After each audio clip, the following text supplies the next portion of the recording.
অবশেষে বন্ধুরা ICC test চ্যাম্পিয়নশিপের র্যাঙ্কিং ঘোষণা করে দিল। আমাদের ভারতই বা আছে কয় নাম্বারে, এর আগের বা টেস্ট চ্যাম্পিয়নশিপ চ্যাম্পিয়ন অস্ট্রেলিয়াই বা আছে কয় নাম্বারে, এদিকে সদ্য পাকিস্তানকে হারানো বাংলাদেশই বা আছে কয় নাম্বারে। অবশেষে টেস্ট চ্যাম্পিয়নশিপের র্যাঙ্কিং এ 9 নম্বরে আছে ওয়েস্ট ইন্ডিজ এবং 8 নম্বরে কে থাকতে পারে তোমরা গেস করো তো। 8 নম্বরে আছে সদ্য বাংলাদেশের কাছে হেরে যাওয়া পাকিস্তান। যে টিম বাংলাদেশের কাছে হোয়াইট ওয়াশ হয়ে যায়, আমার মতে তার কোনো যোগ্যতাই নাই টেস্ট খেলার। র্যাঙ্কিং এর 7 নম্বরে আছে হলো শ্রীলঙ্কা এবং 6 নম্বরে আছে সাউথ আফ্রিকা। আর 5 নম্বরে আছে বন্ধুরা যাকে একসময় টেস্টের রাজা বলা হতো, যার সাথে টেস্ট খেলতে সব দেশই মোটামুটি ভয় পেত, সেই ইংল্যান্ড আছে 5 নম্বরে। বন্ধুরা ভাবা যায় ইংল্যান্ড হলো 5 নম্বরে। অবশেষে বন্ধুরা বলো তো 4 নম্বরে কে আছে, কেই বা থাকতে পারে 4 নম্বরে। আমাদের পার্শ্ববর্তী দেশ বাংলাদেশ আছে 4 নম্বরে।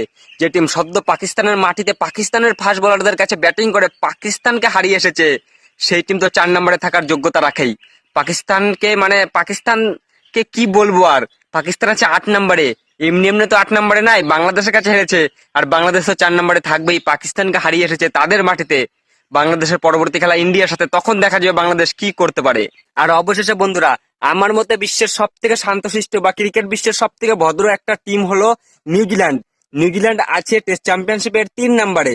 আর শেষে 2 নম্বর জায়গাটাই বা আছে কার দখলে। বন্ধুরা 2 নম্বর জায়গাটা আছে হলো গতবার টেস্ট চ্যাম্পিয়নশিপের চ্যাম্পিয়ন অস্ট্রেলিয়ার দখলে।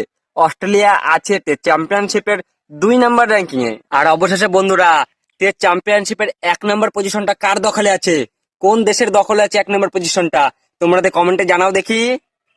থাক, তোমাদের অত কষ্ট করতে হবে না, আমিই বলে দিচ্ছি, আমাদের দেশ ভারতের দখলে আছে। কোথায় ভারত 1 নম্বরে আর কোথায় বাংলাদেশ 4 নম্বরে। পাকিস্তানকে হারিয়েই বাংলাদেশ ভেবে গেছে সব দেশকে হারিয়ে দিবে।